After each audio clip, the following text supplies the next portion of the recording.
In this video, I'm going to be showing you how you're going to be able to pull off making this evergreen tree with watercolor. So first off, we're going to be using a hairline thin brush. I'm going to zoom in a little bit closer to be able to develop the tree right next to this example. So with loading up paint for this, with only having what seems like 10 hairs on this brush, we're going to need to make sure that first off we have enough paint in our brush. So when I am putting this in here, I'm not just dabbing it a couple times in there. I'm going to actually twist my fingers around and roll the bristles on the side, on its side, in the paint to make sure that it's completely loaded. Then when I'm starting off here, I'm going to start at the base where the horizon line would be and work my way up. Whenever I decide, yep, that's tall enough, great. But now at the top, what we're going to do is throw a couple lines that are going to be angled up. So the very top of the evergreen has really dinky branches, and these dinky branches don't lay down, they're tipped upwards. Now after we've figured that out, you just need to figure out, well, how many are the branches going to go all the way to the ground? Am I even going to see this trunk? Or is it going to be like the one that I have right here, where I can see a little bit of the trunk? So I'm going to do it so where I can see a little bit of the trunk. The best way to pull these off is drawing from observation. If you have a picture, you can lightly draw this out in pencil, just a few branches and stuff, and then copy and paste paint on top of it. But for this, what I'm doing is I'm just finding where I want the bottom branch to be, and then I'm going to throw in just a couple lines that are angled a smidge for me as a reference, kind of like a skeleton outline, and then just bare bones, and then I'm going to go back in and throw in all the details. So I'm going to do the same thing on the flip side and just throw in my lines that are kind of copycatting each other. And then in this space, so at the top I said have them tipped up. Well, now we need to have them tipped straight out.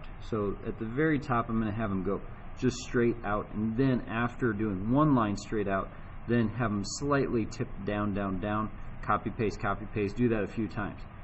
Reloading my brush. Now for the rest of this, we're going to do what's called stippling. Stippling is where you are doing just one mark and you're picking up your brush. You can do this with pencil, pen, whatever, but with paints, what we're going to do, instead of going down and making dots, we're going to lay our brush on its side, and we're going to be making individual branches pretty much. And so as you're watching me do this, I am just laying the brush down and just making individual branch lines. They don't have to be perfect, they don't have to all match up, but those skeleton lines that I made as a reference, I'm trying to replicate the angle that those branches are, and copy and paste, copy and paste, throwing all those in, and now work on the other side, copy and paste. And so you're not going to be totally finished once you have this in there. You're going to have to throw in just some aesthetic little extra details, but overall this is pretty much the deal. So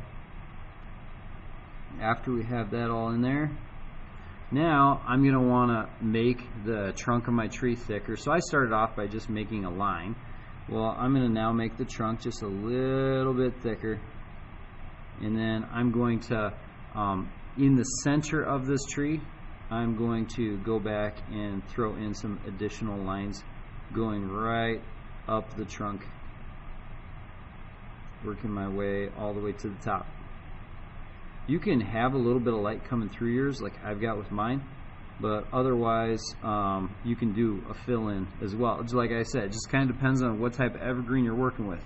So at the base, you want to do what we did at the top. The top, we ended up angling lines going up. At the base, I want to throw in a couple that just angle going out. So it's down, and then I turn, and then I turn.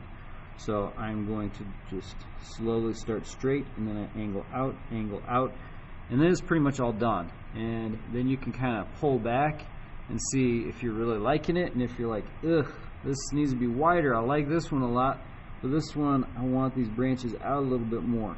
Then throw a couple skeleton lines out, help you get that reference, and then after doing that, then decide, okay, I'm going to throw in just a few more branches, make that just a little bit wider. Okay, but once you've ended up pulling that all off, then guess what? You're a whole lot of done with that.